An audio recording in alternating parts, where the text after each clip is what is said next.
Hello everyone and welcome back to the Great Book of Grudges. My name is Nathan and yes, it's a late video today because we finally have some news regarding Warhammer Age of Sigmar Realms of Ruin, the new RTS game, which is set in the AOS setting. And yeah, we've got some gameplay, so what we're going to do is we're going to watch it, we're going to stop in places that might be interesting, and yeah, we're going to discuss. So yeah, let's get started, shall we?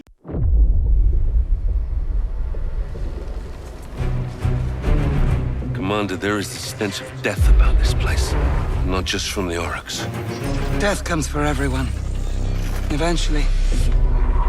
So just stopping here, as we usually do on these types of videos, and this is the Realm of Gur. I just want to talk about this a little bit. Essentially, this is the Realm of Beasts, so the scenery here is looking wonderful. It actually goes back to a few different boxes that you can get for Warcry, if you can tell from the inspiration here, which is really, really nice. I love seeing everything kind of joined together. It's something that we've obviously been seeing a lot in video games, but sometimes it doesn't really happen so much. So it's good to see that they're staying true and faithful to the setting.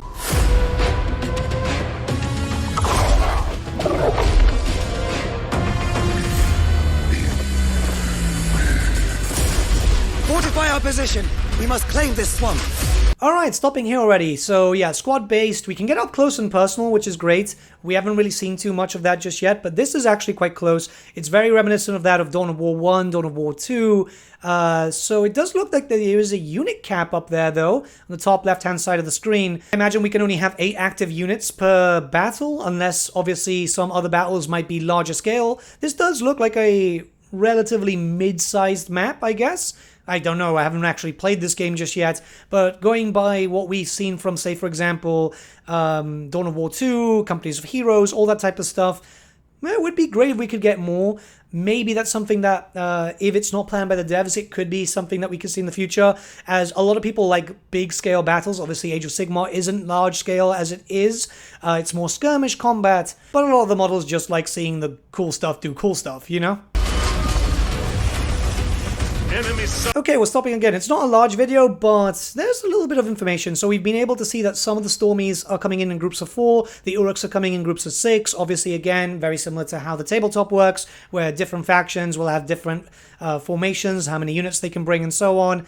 Yeah, this is great. I'm a big fan of the Uruks. It's one of the armies that I do play on the tabletop for Age of Sigmar, so it's good to see big numbers, because the way they're represented in lore is that they're kind of sneaky, but they kind of overwhelm the enemy too. So this is cool to see it at least that way. This map actually might be fairly small now that I think about it, because we've got 10 seconds on the clock and there's already a sort of engagement.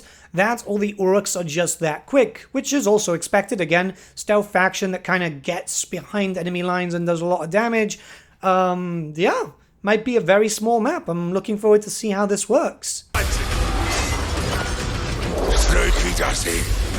Oh, that's awesome. Okay, so you can actually make your sneaky orcs actually, well, sorry, Uruks. They've got a different name, obviously, in Warhammer Fantasy. But, yeah, you can make them go invisible, or at least kind of like a stalk mechanic. This should be quite interesting. I wonder if it's going to work like many other games, such as Warcraft 3, for example, where if you had a character go invisible, if they would do some damage whilst invisible, it would break it, but they do like a crit. That would be interesting to see. I'm, of course, referring to like the Blade Master in Warcraft 3, for example. Sigmar, give me strength! Okay, we've seen an ability on one of the Sigmarines, which looks like to be a one-shotter. Quite interesting. I wonder if it's single unit or if it does it on an AoE basis, because that looks very, very strong. Obviously, keep in mind that these units could even be in low HP, and it could just be, obviously, they're filming just to kind of show off some flash, so it might not do that much damage when you get to play. But it looks pretty cool, and that's the main thing, obviously. Cool factor with the Space Marines, you're going to get loads of thunder and lightning, because that's how the Stormcasts work, but yeah, pretty cool. I think it's time for a fight, boys! Alright, so now as we jump in, we can see that they actually have more unit capacity. So this might mean that the more bases that you control, you'll actually get more capacity, which makes sense. That means that if you can be quick, you can overwhelm your enemy and have more against them. Unless there's a separate battle, but this does look like it's the same. A little bit further on in time, too. Yeah, so far so good. I'm quite liking what I'm seeing. It's a lot of units. You can see the Hobgrots over there. They've got 1, 2, 3, 4, 5, 6, 7, 8, 9.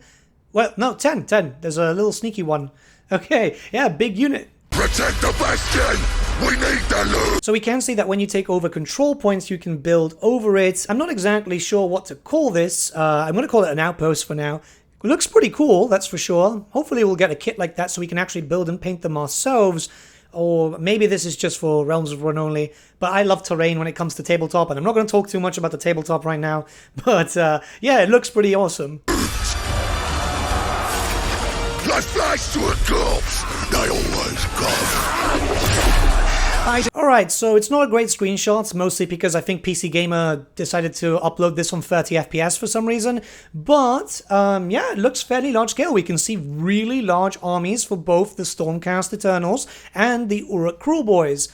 Yeah, this is going to look like it's going to be quite fast-paced. I imagine that there's going to be a lot of people that are going to get into this for competitive play, because it looks, especially from what we've seen of the map and so on, it does look like it's going to have a competitive edge to it. I'm not much of a comp player, I play mostly for fun, but this could definitely be something fairly big. I will take the fight. I am fairly curious to see how characters are going to work. I'm imagining that they're going to have a bunch of abilities and so on, or else they're going to be quite squishy, but they must have some sort of survivability. Also, like we can see here, 11.5 minutes into the game, they've got up to 16 population. I'm imagining that's population. Because it's increasing as we've been seeing the game go through. There's obviously other different bits of currency, but I imagine that we'll get more information on that later.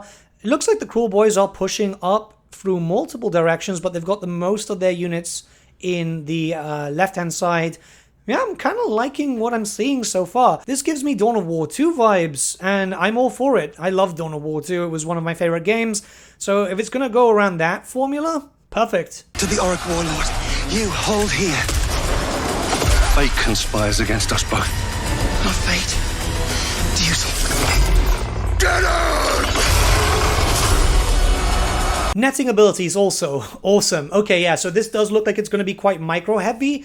I am all for that. I like micro based games as long as it's done well and it's fairly well balanced. So far it looks pretty good. I don't know the skill level of the two people who are playing this match, obviously, so we'll have to wait and see when the open beta comes on. But hey, when that comes on, yeah, I'll challenge as many of you as I can.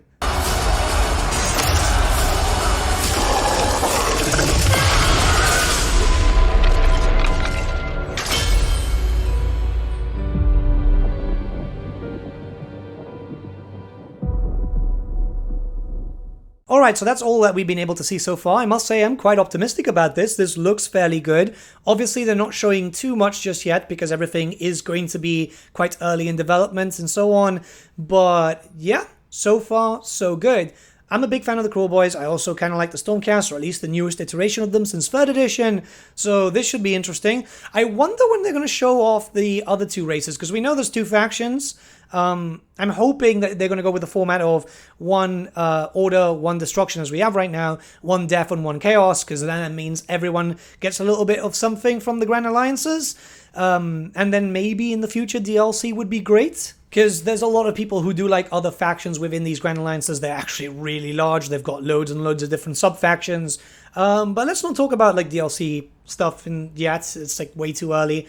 I like what I'm seeing. Hopefully we'll get to see more very, very soon. I'll leave the uninterrupted gameplay on the end of the video so you can check that out without me stopping every now and then. And let me know what you guys think in the comments below. Let's start a bit of a discussion. I'm curious to see what you guys think. Are you excited about this game? Are you still cautiously optimistic? Yeah, let me know. And I'll see you all again very, very soon. Have a nice day, guys. Well, evening, because it's close to midnight right now. See you soon.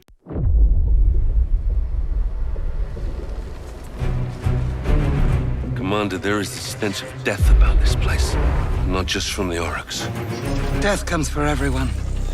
Eventually. Except us.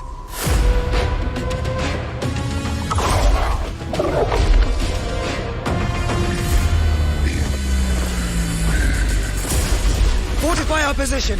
We must claim this swamp. Enemy sighted. Sneaky Dusty. Sigmar, give me strength! Think it's time for a fight, boys! Wah! Protect the bastion! We need the loot! Like flies to a corpse! They always come! Aiden, I will take the fight to the Orc Warlord. You hold here. Fate conspires against us both. Not fate. Duty. Get out!